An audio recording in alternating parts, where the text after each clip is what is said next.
Hello everyone, my name is Jamal and I want to talk about cURL. cURL is Connect URL and it's a CLI utility that you can use to interact with a bunch of internet protocols.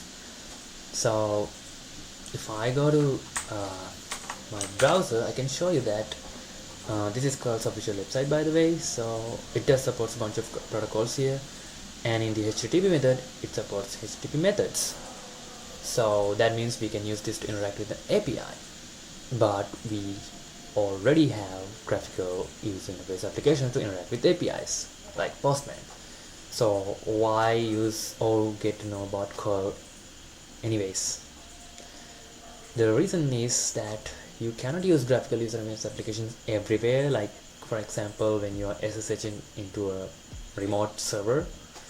So for that, and also to quickly test things out, like because you don't need to load a full-fledged application to test a simple get route, right? So for those reasons, knowing how to use cURL to interact with APIs, at least APIs, I mean, you could use this to interact with many things, but at least an API would come in handy in many unexpected occasions.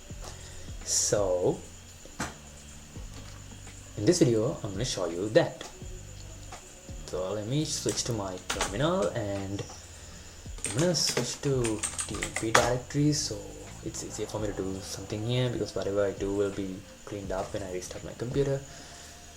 I'm gonna create a new directory for a server called my server and cd into that, and open up this with tmux and quickly set up this as a pnpm project and install Express. And once that's done, I'm gonna open up a file called server.js with vim, and let's say require Express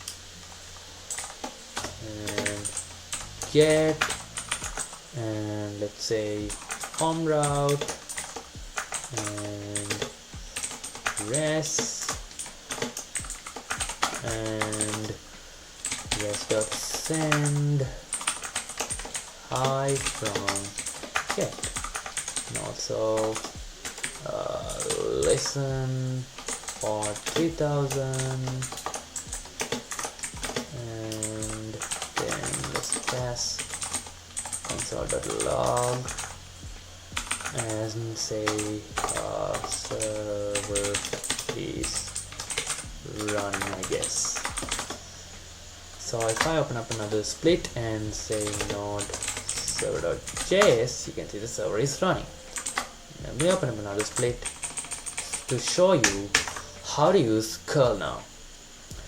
Now cURL and hyphen and a capital X followed by the HTTP method get in this case, and then followed by the URL localhost 3000 will give us the response for that get route like this.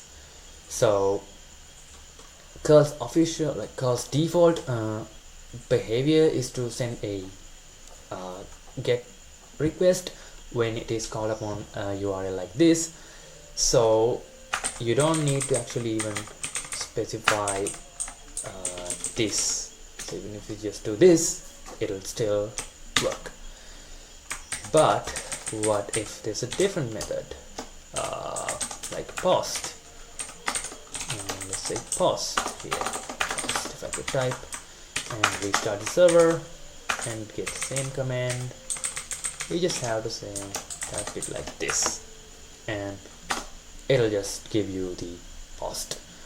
But that's just sending an empty request. What if this something like a JSON payload or something like that? How that will be handled?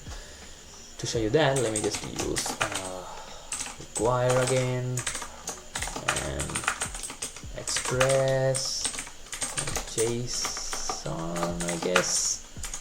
And I can do, instead of sending the normal string, I could send a JSON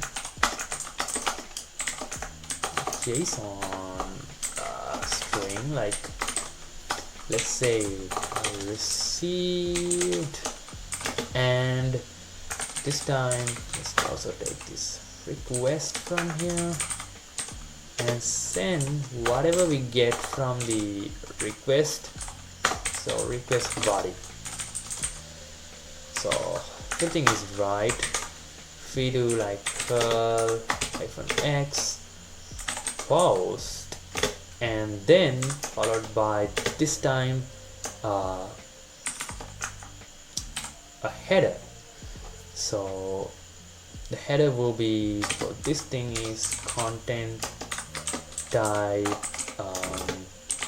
application JSON. Quickly get rid of this XRP, and then followed by the data for that. So data will be a JSON string with a key called name and a value called my name, and then usually the URL as before,